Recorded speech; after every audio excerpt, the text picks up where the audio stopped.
دنیا کی ریت میں آج بھی کچھ ایسے کھنڈر پڑے ہیں جو انسان کو یہ یاد دلاتے ہیں کہ جب کوئی قوم اپنے رب سے منہ موڑ لیتی ہے تو اس کی شان، اس کا سامراجیہ سب مٹی میں مل جاتا ہے۔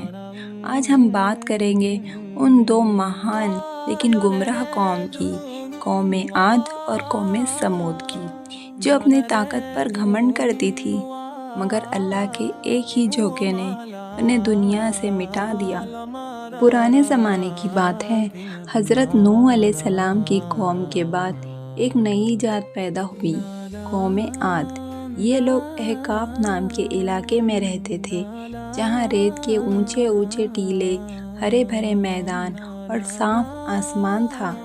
اللہ نے انہیں لمبے قد، مضبوط شریر اور عظیم طاقت دی تھی۔ ان کے شہر کا نام تھا ارم ذات العماد، یعنی اونچے اونچے کھمبوں والا شہر۔ قرآن میں اللہ تعالیٰ فرماتا ہے، کیا تم نے نہیں دیکھا کہ تمہارے رب نے عاد والوں کے ساتھ کیا کیا، ارم والوں کے ساتھ جن کے اونچے اونچے کھمبے تھے، جیسا شہر دنیا میں کسی نے نہیں دیکھا تھا۔ یہ آیت سورہ فجر میں ہے۔ یہ لوگ پہاڑ کاٹ کر پتھروں سے محل بناتے اور اپنی طاقت کا دکھاوا کرتے تھے۔ ان کے محل اتنے بڑے بڑے، اتنے اونچے اونچے تھے کہ وہ آسمان کو چھوتے تھے۔ اور گھمنڈ بھی دیکھو، کہتے ہم سے بڑا کون ہے۔ وقت گزرتا گیا اور انہوں نے اللہ کو بھول کر بت پرستی شروع کر دی، لکڑی اور پتھر سے مورتیاں بنائیں، انہیں خدا مان لیا۔ وہ کہتے ہمارے دیوتا ہمیں برکت دیتے ہیں۔ دھیرے دھیرے گھمنڈ نے ان کی آنکھوں کو اندھا کر دیا۔ ان کا کہنا تھا، ہم دنیا کے سب سے طاقتور لوگ ہیں، ہمیں کون گرا سکتا ہے۔ لیکن اللہ نے انہیں یاد دلایا کہ طاقت صرف اسی کی ہے۔ اللہ نے ان کی ہدایت کے لیے اپنے نبی حضرت ہود علیہ السلام کو بھیجا۔ حضرت ہود علیہ السلام اپنی قوم سے بولے، اے میری قوم، اللہ کی عبادت کرو، اس کے سوا تمہارا کوئی معبود نہیں، کیا تم نہیں ڈرتے؟ اور انہوں نے یہ بھی سمجھایا، جس نے تمہیں پیدا کیا، تمہیں طاقت دی، وہی تمہارا اصلی مالک ہے، تمہارے یہ بت تمہارے کسی کام نہیں آئیں گے۔ لیکن قوم عاد کے سردار ہنس پڑے اور انہوں نے کہا، اے ہود، تو پاگل ہو گیا ہے؟ کیا ہم اپنے باپ داداؤں کے دھرم کو چھوڑ دیں؟ تو ہم میں ایک عام انسان ہے۔ حضرت ہود علیہ السلام نے جواب دیا، میں تم پر کوئی انعام نہیں چاہتا، میں تو تمہارا بھلا چاہتا ہوں۔ اگر تم اللہ کی راہ پکڑ لوگے تو وہ تمہیں اور برکت دے گا۔ مگر انہوں نے کہا، ہماری طاقت اور ہمارے دیوتا ہی ہمارے لیے کافی ہے۔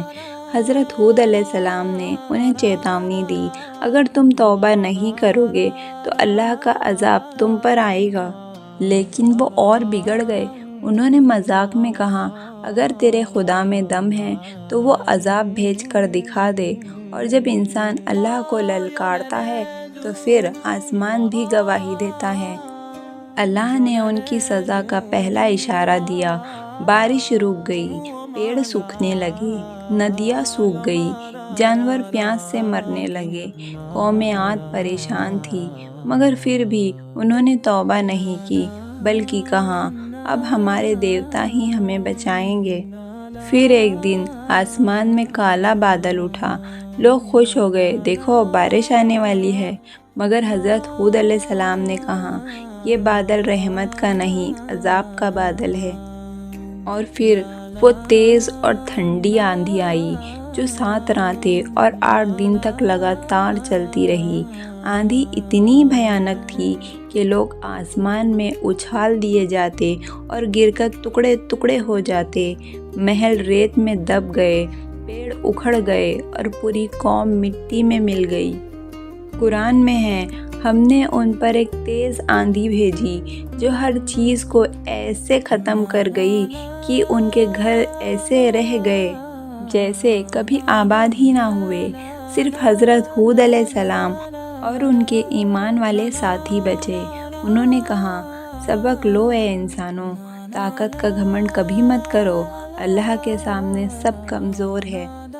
قوم عاد کے ناش کے بعد ایک نئی قوم اٹھی، قوم سمود۔ یہ لوگ ہجر کے علاقے میں رہتے تھے جہاں اونچے پہاڑ اور گہری گھاٹیاں تھیں۔ یہ لوگ پہاڑوں کو کاٹ کر اپنے لیے بہت ہی خوبصورت گھر اور محل بناتے تھے۔ اللہ نے حضرت صالح علیہ السلام کو ہدایت دینے کے لیے بھیجا۔ انہوں نے کہا، اے میری قوم، اللہ کی عبادت کرو، اس کے سوا تمہارا کوئی معبود نہیں۔ وہی ہے جس نے تمہیں زمین سے پیدا کیا اور اس میں بسایا۔ انہوں نے سکھایا، اللہ کی دی ہوئی نعمتوں کا شکر ادا کرو، کیونکہ وہی ہے جو برکت دیتا ہے۔ لیکن قوم سمود کے سردار بولے، اے صالح، تو ہم میں سے ایک سمجھدار انسان تھا، اب تو کہہ رہا ہے کہ ہم اپنے خدا کو چھوڑ دیں؟ انہوں نے کہا، اگر تو سچ مچ اللہ کا پیغمبر ہے تو ہمیں کوئی نشانی دکھا۔ حضرت صالح علیہ السلام نے دعا کی۔ اللہ نے پہاڑ کی چٹان سے ایک زندہ اونٹنی نکال دی۔ وہ بہت بڑی اور خوبصورت اونٹنی تھی۔ وہ اللہ کی نشانی تھی۔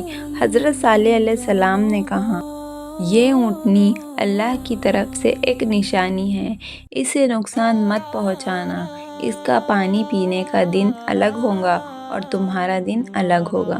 قوم نے کہا، ٹھیک ہے، مگر دھیرے دھیرے شیطان نے ان کے دلوں میں پھر سے گھمنڈ بھر دیا۔ وہ اونٹنی جب پانی پیتی تو پورا تالاب ختم ہو جاتا، پھر اگلے دن انسانوں کی باری ہوتی۔ کچھ لوگ کو یہ بات اکھرنے لگی۔ انہوں نے سوچا، اگر ہم نے اسے ختم کر دیا تو صالح کا وعدہ جھوٹا ثابت ہو جائے گا۔ قوم کے 9 شیطانی لوگوں نے مل کر سازش رچی اور ایک دن اونٹنی کو مار ڈالا۔ حضرت صالح علیہ السلام بہت دکھی ہوئے۔ انہوں نے کہا، اب تمہارے پاس صرف 3 دن ہیں، اس کے بعد اللہ کا عذاب اترے گا۔ پھر دھیرے دھیرے کر کے 7واں دن آ گیا۔ پہلے دن ان کے چہرے پیلے پڑ گئے، دوسرے دن لال پڑ گئے اور تیسرے دن کالے پڑ گئے، اور پھر آسمان سے بھیانک آواز آئی، زمین ہل اٹھی، پہاڑ کانپ اٹھے اور سب لوگ گر کر مر گئے۔ قرآن میں لکھا ہے، ایک زوردار چیخ نے انہیں پکڑ لیا اور وہ اپنے گھروں میں گرے پڑے رہ گئے۔ ان کی بستیاں ویران ہو گئی۔ ان کے گھر آج بھی سبق دینے کے لیے کھڑے ہیں۔ حضرت صالح علیہ السلام اور ان کے ایماندار ساتھی بچ گئے۔ انہوں نے کہا، اے میری قوم، میں نے تمہیں اپنے رب کا پیغام پہنچا دیا تھا، مگر تم نصیحت نہیں مانتے تھے۔ دوستو، آج بھی کئی ایسے لوگ ہیں جو گھمنڈ میں رہتے ہیں، پر ہمیں ان دونوں قوموں سے سبق لینا چاہیے، اور ہمیں ان دونوں قوموں سے یہ سبق ملتا ہے کہ اللہ کی نعمتوں کا شکر کرو، کیونکہ جو قومیں شکر نہیں کرتی ان کی نعمتیں چھین لی جاتی ہے۔ طاقت اور دولت پر گھمنڈ مت کرو، کیونکہ طاقت کا مالک صرف اللہ ہے۔ نبیوں کی بات مانو، کیونکہ وہی سچی راہ دکھاتے ہیں۔ بت پرستی اور گمراہی سے بچو، کیونکہ وہ انسان کو بربادی کی اور لے جاتی ہے۔ توبہ کرنے میں دیر مت کرو، کیونکہ جب اللہ کا عذاب آتا ہے تو کوئی نہیں بچ سکتا۔ آج ان دونوں قوموں کے نشان عرب کے ریت میں دفن ہیں۔ لوگ وہاں گھومنے جاتے ہیں، تصویریں کھینچتے ہیں، لیکن نہیں جانتے کہ یہ وہ جگہیں ہیں جہاں کبھی اللہ تعالیٰ کا عذاب اترا تھا۔ قوم عاد اور قوم سمود اب نہیں ہے، لیکن ان کی کہانیاں ہر اس انسان کے لیے سبق ہے جو گھمنڈ کرتا ہے اور جو اپنے رب کو بھول جاتا ہے۔ اللہ ہمیں ایسی گمراہی سے بچائے، ہمیں ایمان کی راہ پر چلائے اور ہمیں توبہ کرنے کی توفیق دے۔ آمین۔